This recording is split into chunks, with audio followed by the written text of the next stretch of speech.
A busy first day of testimony in the Eric Boyd trial today. Boyd is on trial for the murders of Channon Christian and Chris Newsom, who were kidnapped, raped, and murdered in 2007. He is the fifth person to be charged with murder in the case.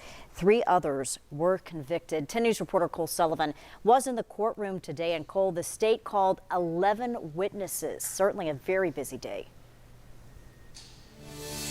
It was a very busy day, Beth. In opening statements, the state said the reason that they waited so long to bring this case is one piece of new evidence. That piece of new evidence has a name, George Thomas. The defense already pushing back against that, saying the state made, quote, a devil's bargain with the convicted killer in the case to get his testimony.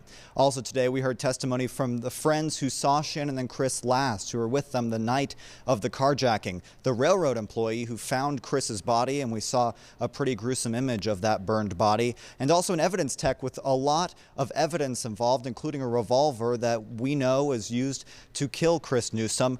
But there was nothing today that directly related to Eric Boyd's involvement in the case, something his defense attorney made sure to point out in opening statements.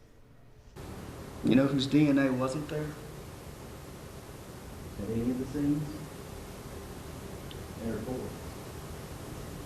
There's no DNA evidence that shows that he was involved with the abduction. He's involved in the rapes, or he's involved in the murder.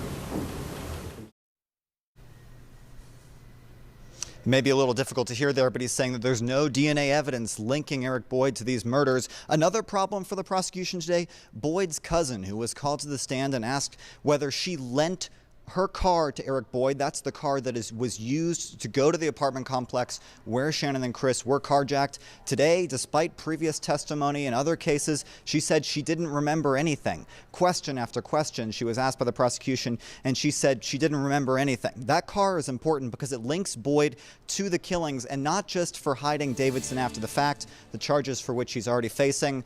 We're expecting more testimony tomorrow from the state, including that much anticipated testimony from George Thomas and also from the medical examiner. We'll send it back to you. All right, Cole Sullivan with a recap from the courtroom today. We appreciate that. Thank you. And we bring you live updates throughout the trial on the new WBIR app. We're also live streaming the testimony on the app, WBIR.com, and the WBIR YouTube page. And follow along on Twitter with the hashtag Boyd Trial. You can also learn more about the case and the events leading up to it with our podcast. You can find that on the WBIR app.